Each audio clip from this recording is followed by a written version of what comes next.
ఇంకొకటి ఒక చిన్న ప్రశ్న నాకు, అంటే again I'm excited about this thing also. మీరు రామాయణాన్ని తీసుకొచ్చారు మధ్యలో, ఇది వాలిని చంపడానికి చెట్టు చాటు దాచుకున్న చక్రధారి, చెట్టుని చాటుగా పెట్టుకుని. అయితే ఇది ఒక చిన్న ధర్మ సందేహం కదా, జనరల్గా చాలా నోళ్ళల్లో నానుతున్న ధర్మ సందేహం. Easy to question criticism.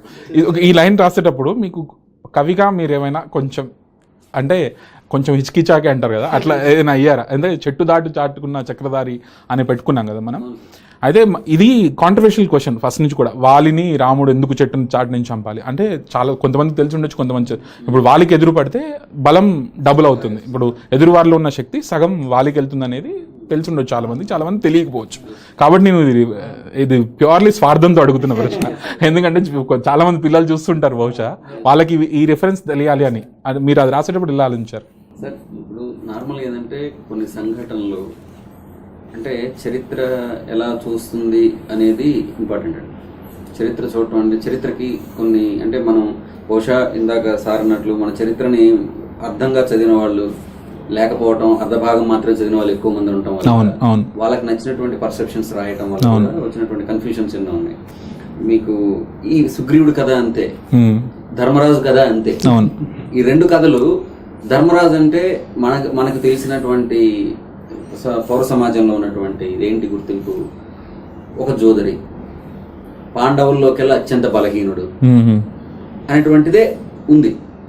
దాన్నే ఎక్కువగా ప్రచారం చేశారు, బహుళ ప్రచారం చేశారు దాన్ని, విపరీతమైనటువంటి అంటే అజ్ఞానంతో, అహంకారంతో, నేను అజ్ఞానంతో చేసి ఉంటారు. ఇప్పుడు సుగ్రీవుడు వారి కథలో కూడా రాముడి విషయంకి వచ్చేటప్పటికి అలాగే చెప్తారు. ఇప్పుడు మనకి రామాయణంలో మొదటి వాక్యం ఉంటుందండి, రామో విగ్రహవాన్ ధర్మ అంటాడు. కరెక్ట్. వాల్మీకి భగవాన్ రాముడు అంటేనే ధర్మం, రాముడు విగ్రహ రూపమే ధర్మం. మనం ఎప్పుడైనా అభిశంసించిన సందర్భాల్లో ఎక్కడన్నా అభిశంసించి కొంచెం ప్రేమ ఎక్కువ ఏ రోజైనా భారతాన్ని అభిశంసించవచ్చు, కానీ రామాయణాన్ని ఎవరు అభిశంసించరు. ఎందుకంటే రామాయణానికి భారతానికి ఒక చిన్న వ్యత్యాసం ఉంది. భారతం వచ్చేసి స్వానుభూతి, రామాయణం సానుభూతి. వ్యత్యాసం ఉంది.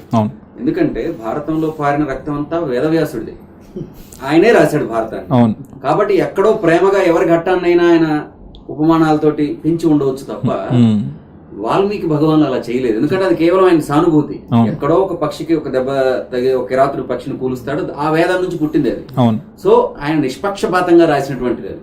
నిష్పక్షపాతంగా కేవలము యథార్థానికి మనం ఎటువంటిది అనేది ఒక అర్థాన్ని చేకూర్చాలి, ఒకదానికి ఒక శాశ్వతత్వాన్ని కూర్చాలని రాసినటువంటిది రామాయణం. ఇక్కడ మనం చూసుకుంటే అసలు వాలి అనేటువంటిది ఎవరు అనే దానికి మనం వచ్చేస్తే, అతను అడవిలో తిరిగేటటువంటి ఒక జంతువు. కోతి కూడా జంతువే కదా, అడవిలో తిరిగేటటువంటి వనచరులు వాడు. మనం పురవాసులు, వాళ్ళు వనవాసులు, వాళ్ళు తరువాసులు. రాముడు ఎవరు? క్షత్రియుడు, సుక్షత్రియుడు. క్షత్రియుడు వేట ఎలా ఆడతారు? వేట ఎదురుగా నిలబడి కొడతారా? ఖచ్చితంగా కొట్టారు. మనం దీన్ని పౌరాణికంగా దానికి ఏం కారణాలు ఉన్నాయని వదిలేదు. పౌరాణికంగా మనం ఏమంటాం, ఒక ఎథికల్ గా మన దగ్గర ఉన్న మనం ప్రాక్టీస్ చేస్తున్న పద్ధతుల్లో దీన్ని చూద్దాం. ఎందుకంటే దానికి మళ్ళీ అతనికి శక్తి ఉంది, అది ఇవన్నీ ఓకే, అవి ఎలాగో ఉన్నాయి. ఆ శక్తి లాగేసుకుంటాడు కాబట్టి వేరే మార్గం లేక కొట్టాడు, మార్గాంతరం లేక కొట్టాడు అని. వనచరులని ఎప్పుడైనా సరే మనం వేటాడేటప్పుడు ఎలా వేటాడతాం? ఎవరు పులికి ఎదురుగా నిలబడి బాణం కొట్టరు.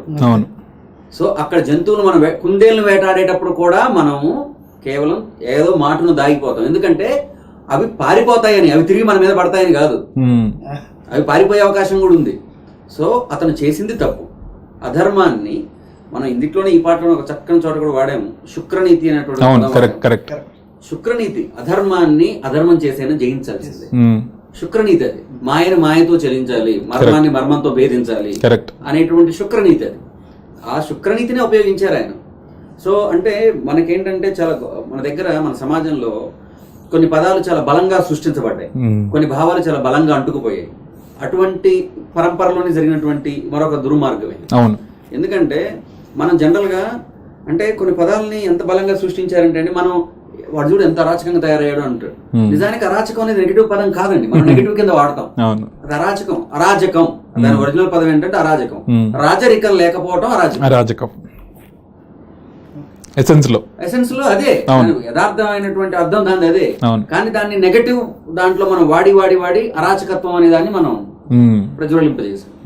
ఇలాగే చాలా అంశాలు కూడా ఇదవుతుంటాయి. సో నాకు మా పెద్దలు నేర్పినటువంటి జ్ఞానం, గురువులు ఇచ్చినటువంటి బోధ, వీటన్నిటి వల్ల నాకు కించిత్ కూడా అనుమానం లేదు కనుక నేను అక్కడ ఏమాత్రం తడపటాయించలేదు. రాసేటప్పుడు కూడా జనరల్ గా చెట్టు చాటు ఉన్నటువంటి చక్రధారి నీవు గానంటే యాక్చువల్ గా చక్రధారి అనేది రామావతారంలో లేదు. నిజంగా చాలా మంది విఘ్నులకి ప్రాజ్ఞులకి అది అనుమానం రాదు. వారికి తెలిసిన వారికి రాదు, తెలియని వారికి అనుమానం వచ్చింది. ఆయన చక్రధారి కాదు కదా, ఆయన ధనుష్ కోదండపాణి. వాస్తవానికి రాముడు కోదండపాణి, ఆయన చక్రధారి కాదు. మరి చక్రధారి అని వాడారేనా అని చెప్పేసి నేను ఆ పాట అంతా కూడా విష్ణు స్వరూపంగా కొలుస్తూ వచ్చాను. కాబట్టి ఇప్పుడు శంకు చక్రాలు ఎవరో కాదు, లక్ష్మణ శత్రుఘ్న భరతులే, వారే వారి పక్కమటి ఉన్నారు. ఆదిశేషుడు అంటిపెట్టుకునే ఉన్నాడు. సో ఆ చక్రధారి నీవుగా ఆయన ఖండించినటువంటి, ఇప్పుడు చక్రం అనేది దుర్మార్గాన్ని, నెక్స్ట్ అజ్ఞానాన్ని ఖండించేటటువంటి ఆయుధం అండి సుదర్శన చక్రం. సో అక్కడ ఎవరైతే వాలి ఉన్నాడో, వాలి అహంకారం గాని, వారి యొక్క అజ్ఞానం కానీ, వారి యొక్క దుర్మార్గాన్ని కూడా ఖండించినటువంటి వ్యక్తి కాబట్టి చెట్టు చాటు చేసుకున్న చక్రధారి నీవు కదా అని చెప్పేసి